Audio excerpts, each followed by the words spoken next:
Welcome back to Times Past, a program dedicated to preserving the thoughts and experiences of members of our community. My name is William Heights.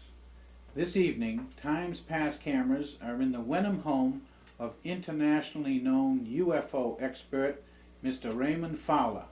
Welcome to our program, Mr. Fowler. It's my pleasure, Bill. Nice to be with you this evening.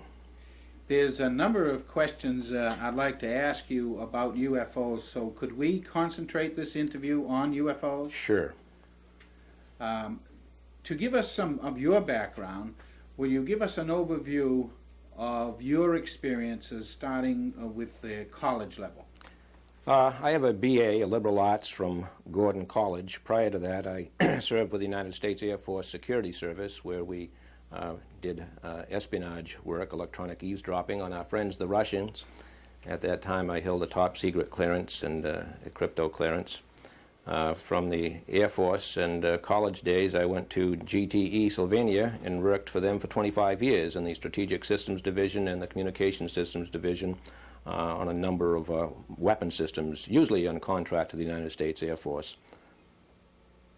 You have been on a number of talk shows too, haven't you? I've been on so many talk shows I've lost count, starting maybe way back in 1965. I think the most popular talk shows I've been on started around 1980-81 when I wrote several books. I went on a tour throughout the United States under the auspices of Prentice Hall and Bantam and managed to get on some of the major talk shows at that time. Up until that time, for the most part, they were just local TV and radio shows. What are the names of the books you've written? I've written 5 books. The first one was UFOs, Interplanetary Visitors. The second one was The Andreessen Affair. Then there was The Andreessen Affair Phase 2, which was a sequel. And then there was Case Book of a UFO Investigator, and a novel called The Melchizedek Connection, which was sort of a fact and fancy type of book concerning UFOs. The Andreessen Affair was bought up by the motion picture industry, wasn't it? Universal Studios bought the option twice and then bought the rights to the Andreessen Affair, and they are still reviewing it on an annual basis. We hope that someday a motion picture will be made, but I'm not holding my breath. Well, they might, especially if it picks up again, more interest in right. UFOs. It almost made it. Then E.T. came along, and E.T. put it to the bottom of the pile. You're also involved in astronomy. You are an astronomer also. I'm an amateur astronomer, yes. I've been interested in astronomy since probably my early teens, maybe 11 or 12 years old. The hobby sort of got under control in 1970 when I built my own observatory and planetarium on the back property here. I teach astronomy for beginners to adults at the local community colleges and astronomy for kids, and I have astronomy courses right here at home. So I'm very interested in astronomy, that's right. Could you give us an historical background of UFOs? Well, as long as man has been man, man has seen things in the sky which he could not identify. And when you go back to ancient medieval times, we're dealing with people who are not involved in a technological culture, so they could have been seeing natural phenomena, for example, that we could readily identify, but were not identifiable to them at that particular time. And many times they gave them a religious interpretation. I would say that the first well-documented UFO wave of sightings took place in 1896, 1897. If you examine the newspapers from that day in this country and abroad, you'll see the typical flying saucer type of reports back then, except they called them airships, because there were no airplanes in those days, and we were just thinking of building lighter-than-air airships with hydrogen gas, balloons, dirigibles, and things like that. So they were coined airships. The next wave of strange objects took place in 1944-1945 period during World War II, and both the Allied and Axis services spotted what they dubbed Foo Fighters. And these were disc-shaped objects and globe-shaped objects which paced both Allied and Axis aircraft over bombing missions in Europe and in the Far East. And then the next worldwide wave took place in 1946, especially in Europe and specifically in Scandinavian countries. Britain, the United States, and France were so sure that what the people were calling ghost rockets were Russian missiles overflying European territory that they persuaded Russia to allow an on-site inspection. And we sent General Doolittle over there with other members of the armed forces, along with Britain and France, to actually go into Russia and examine their missile sites. And they came back empty-handed and realized whatever they weren't Russian. And then by 1947, UFOs, as we call them today, flying discs as we called them then, flying saucers, were being seen all over the world, and they still are. So I would say that the first modern UFO wave probably took place during World War II. Very little was said about them then, though. It wasn't until 1947 that the press in this country picked up on them. And that's when a gentleman named Kenneth Arnold, a respected mountain pilot, sighted 9 flat, shiny discs over Mount Rainier, Washington on June 24th, 1947. So that's a brief overview, a historical overview of the objects themselves and when they had been seen in the past. Didn't our government at one time have a circular experimental ship they were working on? The United States Navy had what they call the flying flapjack in the early 40s. It's now in a museum. It was very unwieldy and didn't do what they expected it to do. The Canadian government attempted to build a circular airfoil. It was being built by the Avro Company Limited. The United States Air Force worked with them, and they produced what essentially became a hovercraft, which could move maybe 3 or 4 feet above the ground. It rode on a cushion of air, but it was very, very unstable, and that also is at an air museum. Trouble with a circular type aircraft, it's very unstable in an atmosphere. It hasn't got long wings to store fuel in, and they found that as far as a circular aircraft operating within the confines of the Earth's atmosphere, it was a very unstable vehicle. Right. You mentioned that to me previously that the ships that are sighted aren't even built for flying in our atmosphere. They don't really fly, Bill. They operate just like diving bells. They come in, they wobble almost as if they're weightless.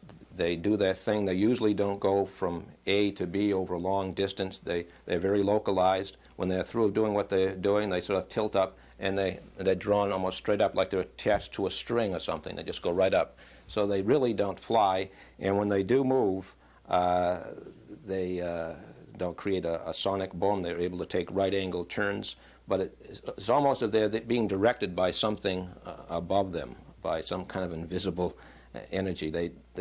They seem to have infinite mass to throw away, but don't seem to have any mass themselves. When they stop and hover, they sort of waft and wobble almost like a boat on an ocean of water, but they seem to be on an ocean of turbulent air. When they move, they go up and down like this, almost like a boat would in the water. So whatever they are, they seem to be able to almost become lighter than air and operate, and not as aircraft operate, but in a different way altogether. Right. When they take that 90-degree angle that they've been seen taking, do they wobble at that time? No, they usually wobble just before changing direction after hovering. The 90-degree angle seems to be a 90-degree turn without a curve radius at all, which seems to be almost impossible when we think of our own aircraft and we think of our own physical makeup. What would happen to us if we did something like that? And they travel at a tremendous speed, don't they? They've been clocked. We've talked to radar operatives who've clocked UFOs along the East Coast here. We had an alert back in the 60s, I believe it was, tracked at 18,000 miles per hour. That's orbital speed, and that's within the near envelope of the Earth, without burning up, without a sonic boom, and able to take right-angle turns at this speed. Well, I can remember when I was in the service in the 728th Aircraft Control and Warning Squadron, and our radar tracked an unidentified object going across the sky at that speed. At 18,000 miles per hour, yeah. So when we had heard reports on it, we put the two together and we said it had to be something. We never did find out really what it was. They didn't scramble fast enough to get it. In the 1950s, a Commander McLaughlin, a Navy commander who was in charge of V2 experiments down in White Sands, New Mexico, they were using a theodolite, which essentially is a telescope that also gives you readings of altitude and azimuth. and they were tracking a V2 and a whack corporal, I think, attached to it, when they saw something else, and they managed to get the theodolites on this object, and it was about 56 miles up and going about 7 miles per second. And they actually got photographs of it, which have never been released. But that was a terrific speed for that time. It was certainly nothing that we had. It was egg-shaped, and they could actually see it through the theodolite as they tracked it. That's something. The government set up Operation Blue Book to investigate some of these sightings. Were you involved in that at all? I was only peripherally involved. Project Blue Book is one of a number of UFO projects. In 1968, they contracted the University of Colorado to perform a supplementary investigation of UFOs, and I served that particular project as early warning coordinator. But the Air Force projects go all the way back to 1948, and even prior to 1948, when the flying discs or flying saucers were seen in great numbers over this country. Of course, the government became very alarmed, especially when they realized whatever they weren't Russian, they weren't of domestic origin. So the Army Air Force in those days set up a team headed by the Air Material Command in July of 1947. And on September 23rd, 1947, General Nathan Twining provided their conclusion or their estimate of the situation at that time in a memo to the commander of the Army Air Force. And he said that the UFOs are real, they're not visionary, and he gave him a description in this particular memo, which we were able to get through the Freedom of Information Act, and urged that immediately a project should be set up to investigate what they were, where they came from, what they were doing here, etc. And in January of 1948, Project Sign was initiated. Sign concluded, after eliminating Russian and domestic origin, that they could be extraterrestrial, and they sent a top-secret estimate of the situation to General Vandenberg, who was the commander of Army Air Force at that particular time. On the surface, General Vandenberg rejected the estimate of the situation. He said there was no proof, but concurrently he replaced everybody on Project Sign that was on Project Sign and brought in new people and told them, as far as UFOs and the public went, that they were to provide explanations. The public was told that the project was closed, in fact, and meanwhile Project Grudge continued covertly. This was until March of 1952, when we had so many sightings in this country, banner headlines, Congress pounding on the Pentagon's door asking for explanations, that they opened Project Blue Book, which you mentioned. And Project Blue Book again allowed public participation in the Air Force UFO program. And they had to do this in order to get data. They were anxious for data. They even made deals with Life magazine to use Life magazine's worldwide correspondence to get data. They were so interested in data. But having public participation in the UFO program caused an awful lot of headaches for the United States Air Force. Their regulations indicated that they couldn't tell the public that there were unknowns, that they were only to tell the public the ones that they had identified. And because of this, they had to give all types of explanations for UFOs, and it caused the Air Force to have a very bad name. Not only that, the information concerning UFOs was highly classified, and having the public participation in the UFO program wasn't to the best of the Air Force interests. So in December of 1969, December 17th, 1969, the United States Air Force again told the public that it had terminated its UFO program, and now covertly investigates the better civilian sightings and concentrates mostly on government source control cases and airline pilot cases under the order JANP 146, a Joint Army Air Force Navy order, which outlines what military civilian pilots are supposed to do when they see a UFO sighting. They submit what they call a Surveys report, which contains information vital to the security of the United States. Once they make an official report, they're subjected to $10,000 fine and/or 10 years in jail if they reveal the contents of this report. Also, in 1973, after the last huge UFO wave, worldwide UFO wave, UFOs mysteriously disappeared from the national newspapers. The only way usually you're going to find out about UFO sightings, other than belonging to an organization who's investigating UFOs, would be to subscribe to a local news clip service. And you would see that UFO sightings are still happening in this country and abroad, all over the place, but they aren't getting reported in the national press, which is very unusual. And there was one recently in Alaska. Very unusual that that particular account in Alaska should get in the press. It was a month afterwards. It was kept out of the press for a month, and this involved a huge UFO seen by a Japanese airlines crew flying a cargo plane, a Boeing 747, into Anchorage, Alaska. And they were followed for hundreds of miles by this huge UFO, which was described as a bowl inverted upon a bowl with a rim around it. We call it the Saturn-type configuration. The pilot and the crew members described it as being as large as 2 aircraft carriers placed side by side. They tracked it on their weather radar to make sure that they weren't seeing things. They were in contact with the FAA at Anchorage and also Elmendorf Air Force Base. And they have said, and they've maintained their story, that both locations also tracked it on radar. It wasn't mentioned in the press. It was kept very quiet. It broke in Japan around December 30th, December 31st, and got back into the press in this country after a month. And immediately the FAA officials contradicted their own controllers. The Air Force spokesman also contradicted their own radar operators and told the press that, FAA told the press that the radar was just a double image of the plane. Elmendorf Air Force Base officially said that they were just picking up ground clutter. The 2 smaller objects, which was seen with the big objects, were described as being Mars and Jupiter, although they didn't look like Mars and Jupiter at all. And the last I heard was that the FAA controllers were very upset about this, and the Japanese pilot and crew members are still sticking to their story, regardless of what our government says. Well, those are probably the largest objects sighted, don't you think? I mean, that's huge, 2 aircraft carriers. We've talked to people on a Minuteman basis that have described objects described almost as big as that, hovering, coming down very, very suddenly and hovering over the bases and then going straight up again to a point source.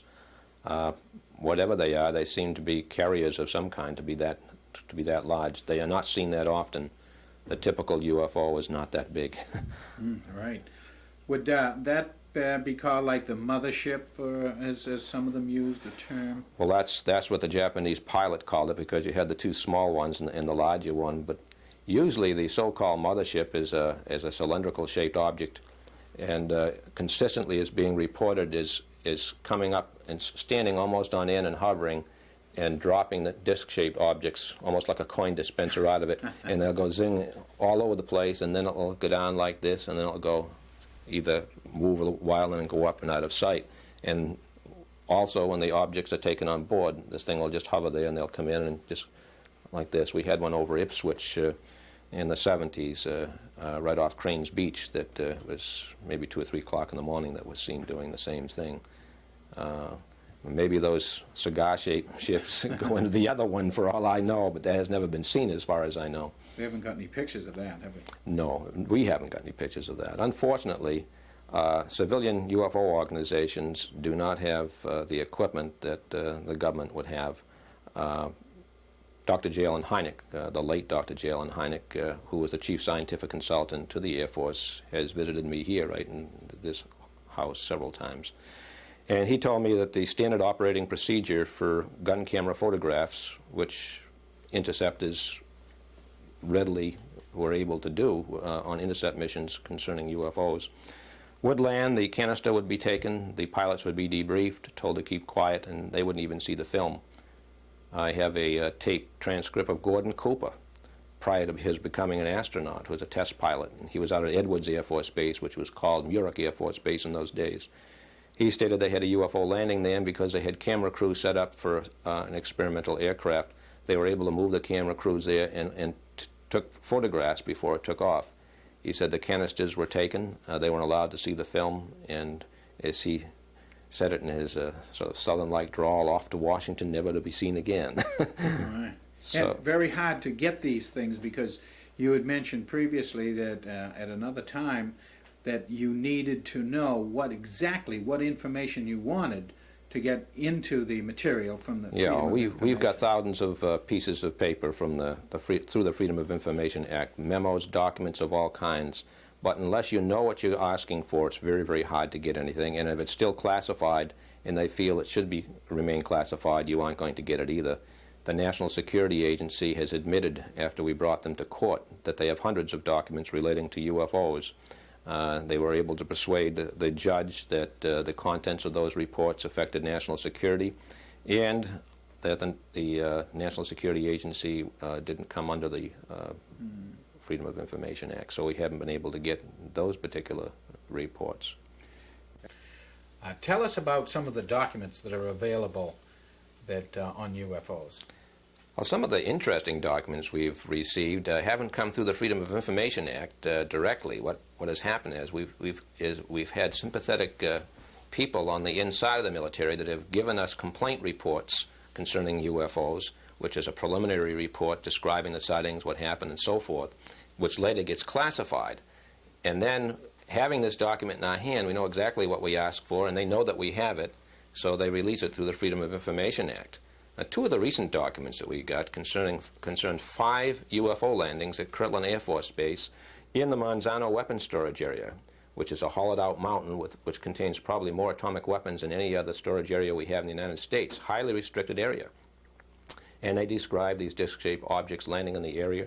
One report has one of the guards walking up to it with a loaded shotgun and watching it take off right in front of him. One of the interesting ones took place on a joint United States Air Force, Royal Air Force base at RAF Woodbridge in England, near Ipswich, England, on the coast. And they had a triangular-shaped object land at the back gate of the base, and the document relates how armed security police advanced toward it. It took off and went into the woods, lighting up the whole woods with its bank of blue lights underneath and sort of a red light on top. And animals, wild animals in the woods, rabbits and so forth, started running out of the woods. They found depressions where the 3 landing gear had rested the object on the ground. They found radiation, and it's all in these documents. But documents like this usually come to us under the table, and then when they know we have them, they know that they have to release them because they're official documents. We've used the documents to investigate further, find people who were present during these sightings. Some of them retired now, some of them still active members of the military, and are actually able to get to these people and interview them as long as we do it sort of undercover, so they won't get in trouble and we won't get in trouble. So we have many documents that indicate that UFOs are real and that they're treated as a potential threat to national security. I think they're taking sort of the worst case position of what could happen, and unfortunately their public information program is based on this worst case analysis of the problem.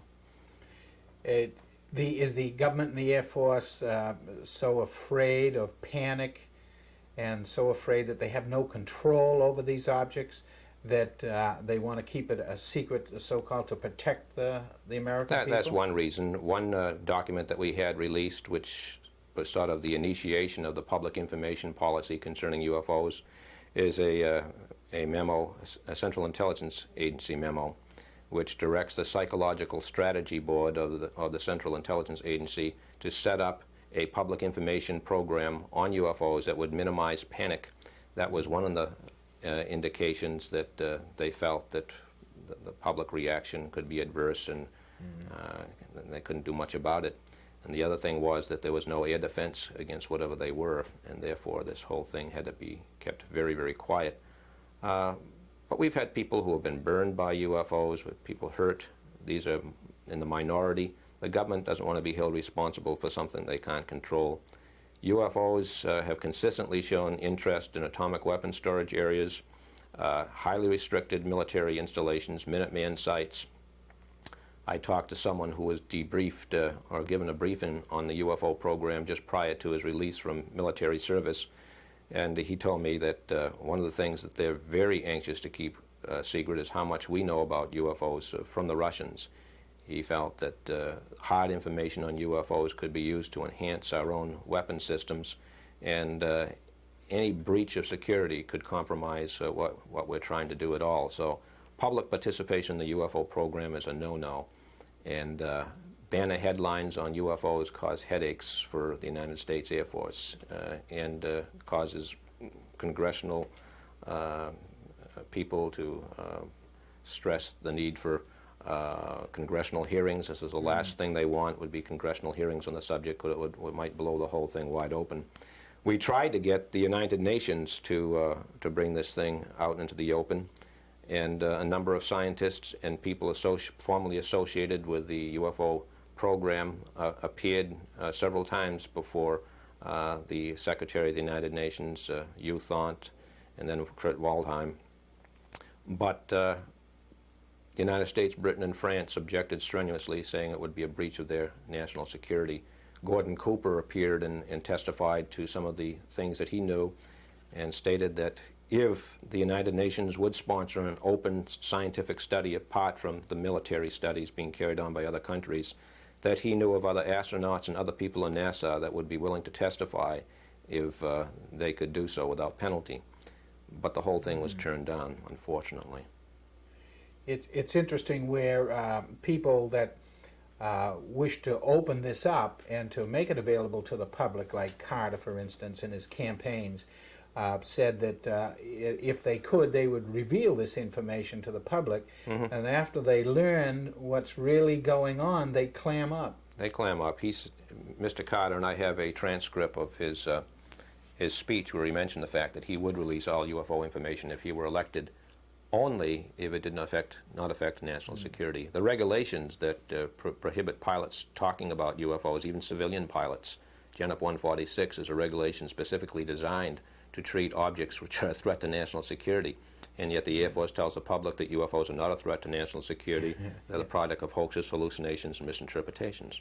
Right, and they must love to get a hoax now and then, because they can say, see, look at all the hoaxes the people have been putting on us. In 1953, again, when the debunking policy was established, the National Security Council at the White House asked H.P. Robertson, a very famous scientist at that time, to conduct what has come to known as the Robertson Panel, and it was classified top secret. And we, not too long ago, got a copy of a sanitized version of that. And in it, they outline a complete debunking program. And one of the things that they stressed was using well-known personalities to get on TV and radio. Even Walt Disney, they wanted to use Walt Disney Productions to do exactly what you say, build up a case that looked like it was a real UFO, and then after everybody thought this was real, then they pull the rug out from under it. And they actually, in detail, showed how this could be done, and it should be done. And this is the policy that they've been carrying out ever since. And it's a shame. But I'm sure that they're doing it in the best interest of this country. It's just that people like myself and people who have actually been associated with the UFO program feel that the subject is much bigger than national security, and knowledge of what's going on could affect man's evolution, really, his thought, his philosophy, his religion, across all of society. There could be some major changes, but why wait, until something happens where all of a sudden something has to be told the public all at once? Why not, over the years, do it gradually? Of course, our own space program, I think, has helped a lot to acclimatize people to the possibility that extraterrestrial life is out there, because we're doing it. But what people don't realize is that when they think about extraterrestrial life, they think about beings probably just a little bit smarter than we are. But our sun is an average-sized sun. It's a very young sun, and there are so many other suns out there, millions of suns out there that are perhaps 1 billion years older than our sun. And statistically speaking, if we are to come face to face with extraterrestrial life, it probably won't be 1,000 years ahead or 1 million years ahead. It could be as much as 1 billion years ahead. And when we look at the fossil record on our own planet and go back 1 billion years, we see that we have some worm-like creature, you see. So scientists say that if we are confronted with something like this, that we might be confronting something that's 1 billion years ahead of us. And I guess we have to hope that they don't have the same regard for human life as we do for the worm that I put on the hook and and catch trout down a pleasant pond. Yeah. Well, they haven't bothered us much so far in hurting people. Not overtly hurting people on purpose, but pilots have disappeared chasing UFOs. One of the things that we got through the Freedom of Information Act was an Australian pilot's last words, complete transcript, after a lot of pressure was put on the government by the parents of the pilot and UFO researchers. And he describes this cigar-shaped object following him, and he tries to get away from it. And his last words were, "It's orbiting above me," and then there was silence and a scraping sound. And they haven't found the pilot, they haven't found the plane, and a vast, extensive air, sea, ground search was made immediately after, because he was in radio contact with Melbourne. But that's just one example. And you wonder what's going on. People have received very bad burns when being approached by a UFO, symptoms of radiation sickness, hair falling out, fingernails blackening, sores appearing, diarrhea, nausea, and one case we know of down near Dayton, Texas, December of '80, a person has developed cancer. And they were so upset that they sued the United States government, and then when they were rejected, they appealed to a higher court, and they were still rejected. And we have all the records concerning the investigation by the Army, because the Army was chosen to investigate the case because Army helicopters, or helicopters used by the Army, were seen circling this object and pursuing it as it went off. And the Army officer verified the injuries to these people, and he verified that the helicopters had been seen in the area. But he also stated that no agency of this government would admit that the helicopters were theirs, that the object was theirs, and therefore the injuries sustained by the people had nothing to do with the case per se. Therefore the government wasn't responsible, because it wasn't the government's aircraft, or whatever you want to call it. Hard to prove. You know, it is, except there are the people with the burns and the radiation sickness, and the hospital records, and the investigation by the Army indicating that, yeah, this did happen, but it isn't the government's responsibility. And yet we interviewed a Navy pilot that was approached for quite a long time by UFOs, and both he and his wife were sworn to secrecy, told that he may have symptoms of radiation sickness. Were given the address of a military hospital, and his wife was to bring him there immediately if he had some of these symptoms, and they would pay all the expenses and so forth.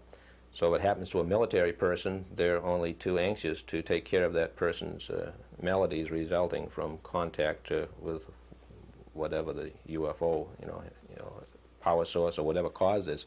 But when it comes to civilians, they don't want to admit that it happened. They don't want to take any responsibility for it. Well, they probably still have more control over a military person. They do, and yet this person took an oath, and years later he broke his oath. After the statute of limitations, he gave us the whole story. We see a lot of information photo-wise, interviews and such as that, but what real tangible proof do we have that UFOs exist? Other than very, very good photographs, and there are some very good photographs, the negatives have been analyzed by experts and proved genuine. You have radar visual sightings by civilians, and radar visual sightings by military. Some of the documents that we have received through the Freedom of Information Act give excellent examples of radar visual sightings where ground radar will pick up an unusual behaving object. An interceptor will try to intercept the object, pick it up on airborne radar. Ground personnel, the pilot and the radar observer, will see the object. Radar will see the object on the ground, and from the airborne radar, behaving exactly is what they're seeing visually. These are very good sightings, radar visual sightings. You have physical trace cases. You have physical trace cases all over the country and all over the world where specific types of indentations, imprints, scorched areas are found. One in Idaho might look like one they found in France, the exact type of thing, exact type of object. indicating that something has been there. The French government recently issued their first civilian report. They initiated a multi-million-dollar study maybe 5 or 6 years ago, and some of the physical trace cases that they have investigated, they claim are completely unexplainable, and that they seem to be attributed to a flying machine, which they don't know the origin of the flying machine or how it's sustained or so forth. It's an unidentified flying object that's caused these traces. So you have the physical trace cases, you have the physical reaction to sightings, which I've just mentioned, the burns, the radiation left at the site.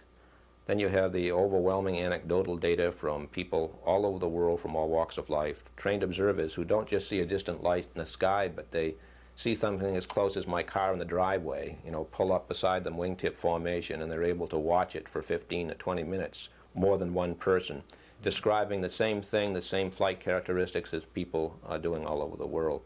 So that's the type of evidence that we have. There are those who feel that the government has hardware. Gordon Cooper, again, indicated that he has heard some highly placed rumors concerning crashed UFOs, a retrieval, he says, not only of just the UFO, but remains of bodies. I came closest to a report like this, talking to an individual at GTE who holds a high managerial position, who has a top secret clearance, and who worked as a civilian for the Air Force back in 1953. And his expertise was landing gear and also assessing the damage done to crashed aircraft.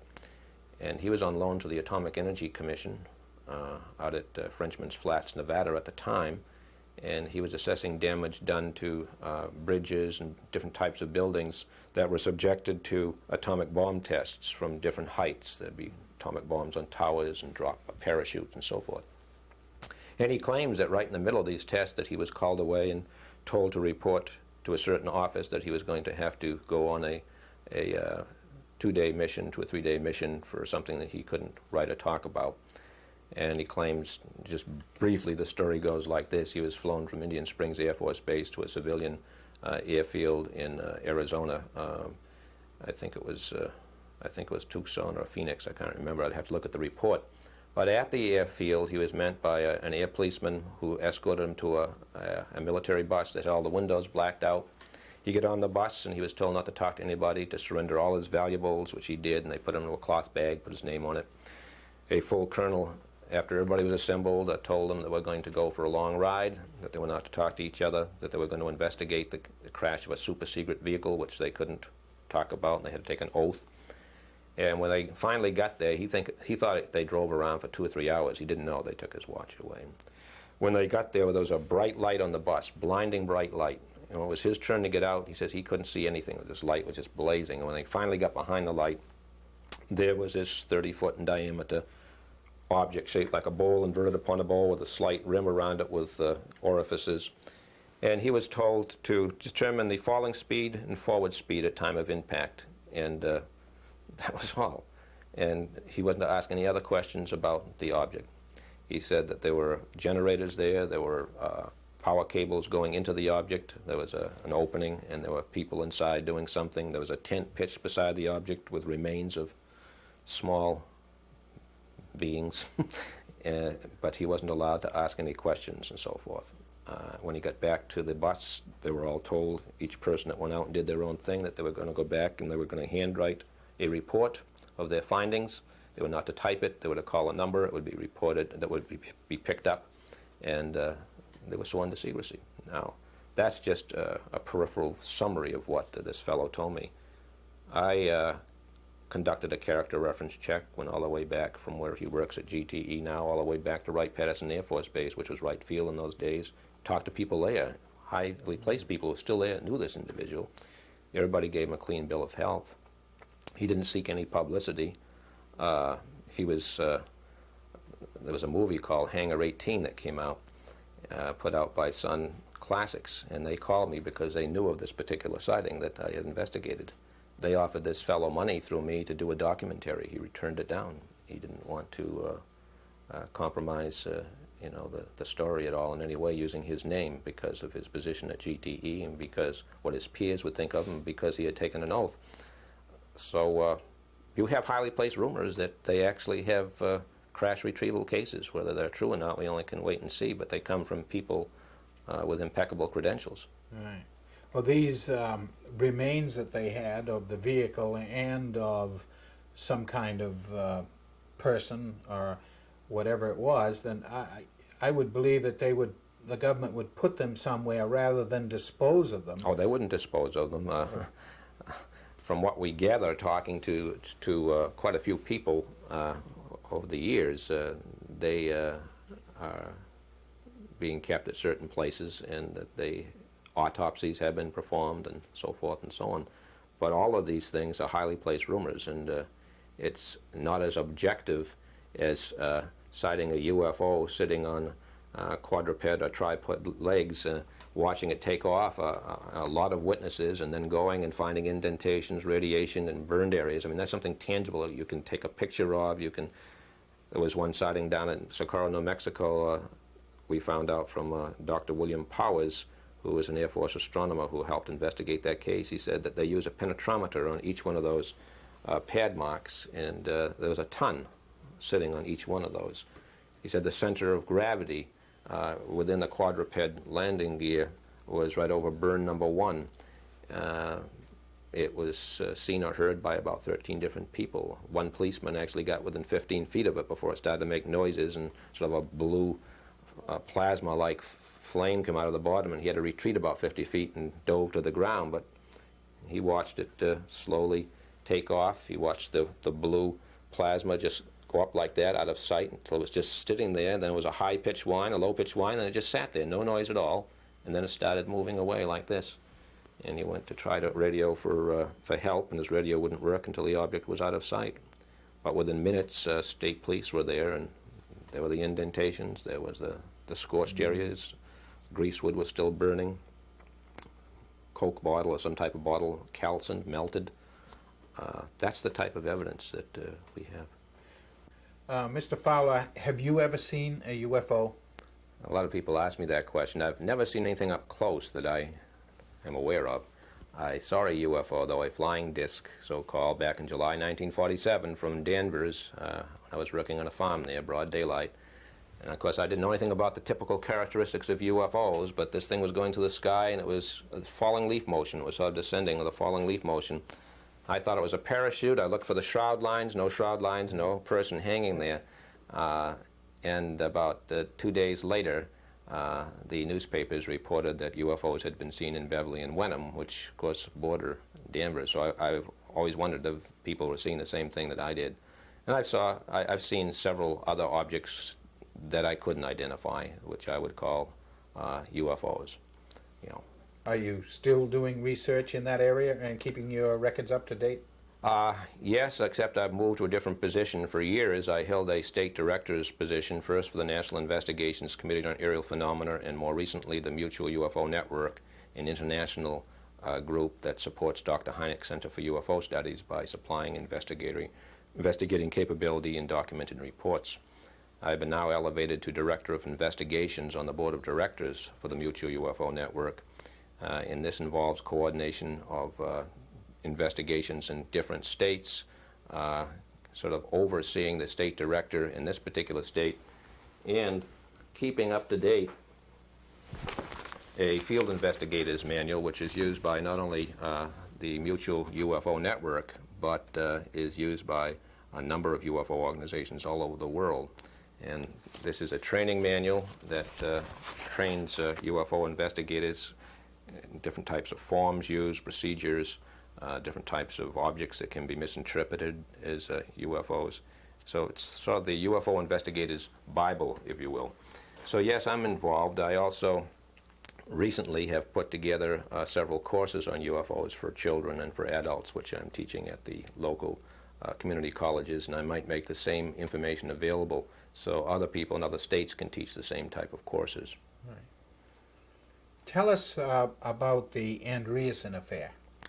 The Andreessen affair is a close encounter of the third kind type G. Now, a close encounter of the first kind is merely seeing an object within 500 feet or less. Close encounter of the second kind is the same type but with physical traces left behind or some physical reaction from the object. Close encounter of the third kind involves seeing occupants in association with a UFO. Now, there are 7 types. The Andreessen affair is a type G, and this involves the witnesses allegedly interfacing with the occupants from a UFO. The Andreessen affair concerns an alleged abduction of a woman back on January 25th, 1967, from her home at South Ashburnham, Massachusetts. Basically, and there is so much detail I'll have to leave out, but just a brief overview of the case goes like this. Betty Andreessen was in her kitchen. Her mother and father and 7 children were out in the living room watching TV. And the lights began to blink on and off, and a very, very bright red pulsating light shone through the pantry window, and then the lights went out. The father and the children behind him ran into the kitchen, all excited, and she shooed him back into the living room. The father went out and looked out the pantry window to see where the light was coming from, and he saw a number of very strange-looking creatures, about 3.5 foot tall, with big heads, very similar to this sculpted head, shaped like an inverted pear, with huge wraparound eyes, slit for a mouth, very little nose at all, just 2 holes and a hole here and a hole here for the ears. This is the typical humanoid that's seen in these particular cases. He saw them not walking toward the house, but in the air, moving in a motion sort of like this. He described them as almost hopping like grasshoppers, and then he couldn't remember anything else. They came right through the door of the kitchen. I mean, they didn't open the door, but they came right through the door.